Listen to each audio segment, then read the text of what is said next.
Olá! Hoje a nossa aula é sobre funções trigonométricas. Bom, primeira coisa, o que é uma função trigonométrica?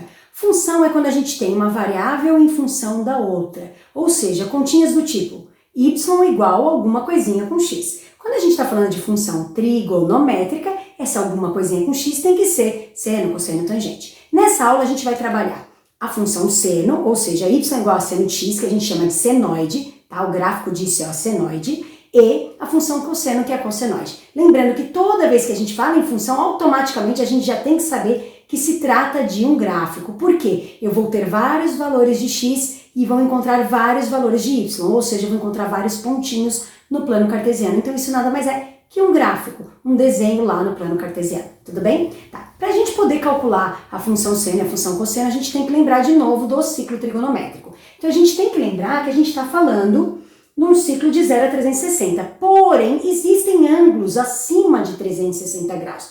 Como assim, professora?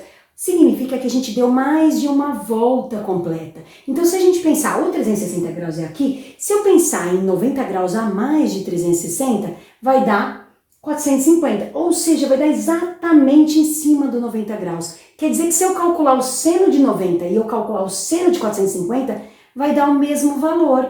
E se vai dar o mesmo valor, significa que é igual, ou seja, para vários valores de x a gente encontra o mesmo valor de y. Então isso lembra o quê? Lembra as funções ondulares, onde a gente tem vários valores de x encontrando o mesmo valor de y. Então se a gente calcular aqui seno de 1 grau, seno de 361 graus, seno de 721 graus, vai dar o mesmo valor. Então para vários valores de x a gente encontra o mesmo valor de y. Tudo bem? Legal. Função seno. Então, o que a gente vai fazer? Construir o gráfico. Como? Usando aquela tabela básica dos ângulos extremos. Sim? O 0, 90, 180, 270 e 360. Lá do ciclo trigonométrico. Só que aqui a gente vai colocar no gráfico os valores em radianos. Por quê, professora? Porque esse radiano, como a gente vai representar grau num eixo x? Não tem como. Então, a gente usa o radiano porque a gente pode trocar o π pelo 3,14 na hora de fazer lá no eixo. Então, esse π aqui, ó, é 3,14. Aqui é metade de 3,14. Aqui é o dobro. Você consegue marcar certinho, tá bom? E aqui são os valores da tabela. 0, 1, 0, menos 1 e 0. Lembra? Em cima do eixo, não tá em cima do eixo? Legal. Então, a gente tem aqui o eixo, né? O eixo x, com os valores em radianos. O eixo y. Se você perceber, seu valor está oscilando entre 0, 1 e menos 1. Então, você tem essa onda que está entre menos 1 e 1. Aqui, tudo bem? Então, o 0 a gente ligou com 0. O π sobre 2 a gente ligou com 1. O π a gente ligou com o próprio 0, voltou para o 0. O 3π sobre 2 lá com menos 1. E o 2π voltou a ser 0. Então, formou uma ondinha. Toda vez que a gente tem essa onda, não sei se vocês lembram, características das funções periódicas, a gente tem 4 características. Primeira, período. O que era o período? Início de uma onda até o fim da onda, aquela distância horizontal. Ou a distância horizontal entre dois picos. Aqui dá para ver início e fim. Começou no 0, terminou no 2π. Então, meu período é 2π. Legal. Tá, amplitude. Amplitude é o quanto subiu e o quanto desceu. Subiu uma unidade, desceu uma unidade. Ou seja, metade da distância vertical entre o pico superior e o pico inferior. Uma unidade, amplitude é 1. Agora, se você olhar o domínio, como essa onda ela vem e é eterna, domínio é o conjunto dos números reais. Imagem, professora. Imagem era dentro do que ela está oscilando? Qual é o pico menor, qual é o pico maior? Está entre menos 1 e 1. Então, é o intervalo fechado entre menos 1 e 1. Ok? Ou dessa forma ou dessa forma. Então, função seno começa no 0, sobe, é crescente, sobe até 1, decresce, decresce, depois sobe de novo. Então, ela subiu, desceu, desceu e subiu. Parece realmente uma ondinha. Começou exatamente no 0, ok? Período 2π, amplitude 1, domínios reais, imagem entre menos 1 e 1. Legal, função cosseno, vocês vão ver que é bem parecido. Função cosseno também vou usar os extremos, só que agora é 1, 0, menos 1, 0 e 1. Então, a função cosseno, ela começa do 1, aí ela desce, desce de novo, sobe, sobe. Então, se a gente observar, né, a diferença é que lá começava do 0 para subir e descer, aqui já está descendo. Tá. Período. Começa no 0, se você olhar até o próximo pico é 2π, período é 2π. É igual? É igual. Amplitude, subiu 1, desceu 1, é igual? É igual. Ah, domínio, conjunto dos números reais, é igual? É igual. E a imagem também está entre menos 1 e 1. Quer dizer que tanto a função seno quanto a função cosseno, essas 4 características são iguais. O que muda? A função seno começa no 0 e sobe, depois desce para subir, e aqui já começa lá em cima e desce para depois subir. Tudo bem? Legal. Então vamos agora para os exemplos para praticar. Então imagina assim, eu tenho a função seno, então vou observar a função seno e eu quero saber qual é o valor do x em radianos para que a minha função seno, o seno de x vale menos meio.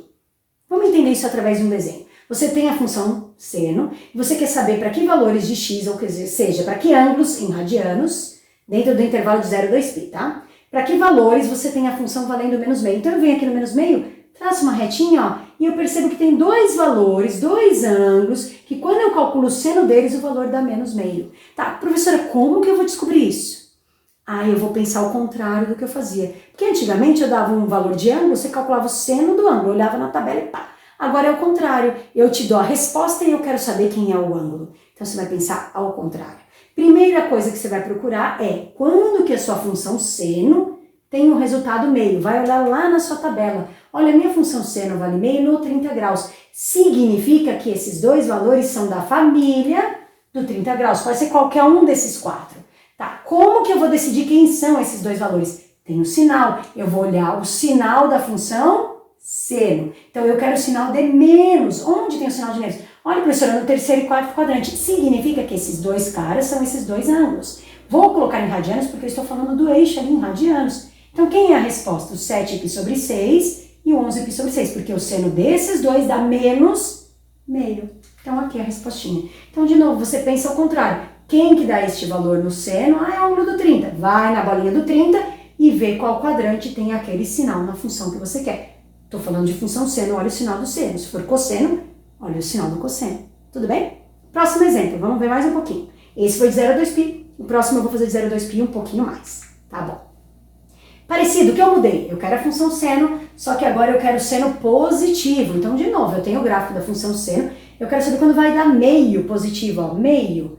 Olha, professora, também são dois valores aqui, ok? Entre 0 e 2π. Então, de novo, como eu começo, procuro onde a minha função seno dá meio. Olha, a função seno dá meio no 30 graus. Significa que é da família do 30 graus. Qualquer um desses quatro. Mas eu quero um seno de meio positivo. Onde seno, lembra, se for cosseno é da do cosseno, seno é do seno. Seno é positivo. Olha, professora, no primeiro e no segundo quadrante. Então, a resposta tá. Agora, se eu te perguntasse além disso, olha, professora, eu já sei aí que esses dois de 0 a 2π é esse cara, mas eu quero saber de 0 até 4π. Eu quero ampliar o intervalo. Ou seja, eu quero uma ondinha até o 4π, ou seja, ela vai repetir. Quer dizer que vão ter mais dois valores, ó, que eu vou encontrar, que continua dando meio. Se eu quiser de 0 até 6π, vão ter mais dois valores aqui. 8π, mais dois valores, vai aumentando, é eterno, hein, gente? Legal. Professora, eu não tenho a mínima ideia de como eu vou achar as outras respostas. Você não tinha um período de 0 até 2π? Você não ampliou seu período em 2π, porque você foi até 4π? Significa que essas duas respostas você vai ter que somar 2π. É simples assim? Então você vai pegar a primeira resposta, π sobre 6 vai somar 2π. Aí vai ter que fazer MMC, né? Aquela regrinha. Mas como é um cara só embaixo, é mais fácil. Você repete o número 6 e já multiplica aqui, ó. 6 vezes 2, 12. 12 mais 1π, 13π sobre 6. Quer dizer que este primeiro cara é o 13π sobre 6, é π sobre 6 mais 2π. Tá, e o próximo vai ser 5π sobre 6 somado com 2π. De novo, repete o 5π ali, o 6 embaixo, faz 6 vezes 2, é sempre assim? Sim. Tá? 12. 5 mais 12, 17π sobre 6. Então, de 0 até 4π, você tem 4 respostas. Quem? O π sobre 6, o 5π sobre 6, o 13π sobre 6 e o 17π sobre 6. Tá, professora, mas e se eu quiser além disso? Se eu quiser até o 0 até o 6π? Então, além das 4 respostas que eu tenho aqui do 0 até o 4π, aqui eu não pus o gráfico, que é a mesma coisa, tá? Então, além dessas 4 respostas, eu vou ter mais duas, lembra? Na mesma direção, mais duas. Como que eu vou encontrar? Somando 2π. Então eu pego a primeira resposta, lembra? Aquela última que eu encontrei. E vou somar 2π. Repito o cara, multiplico.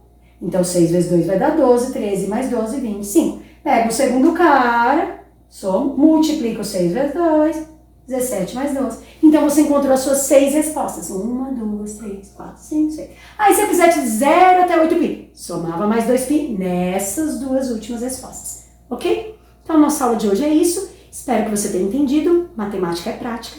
Pratique. faça os exercícios, treine. Bons estudos. Até logo. Tchau!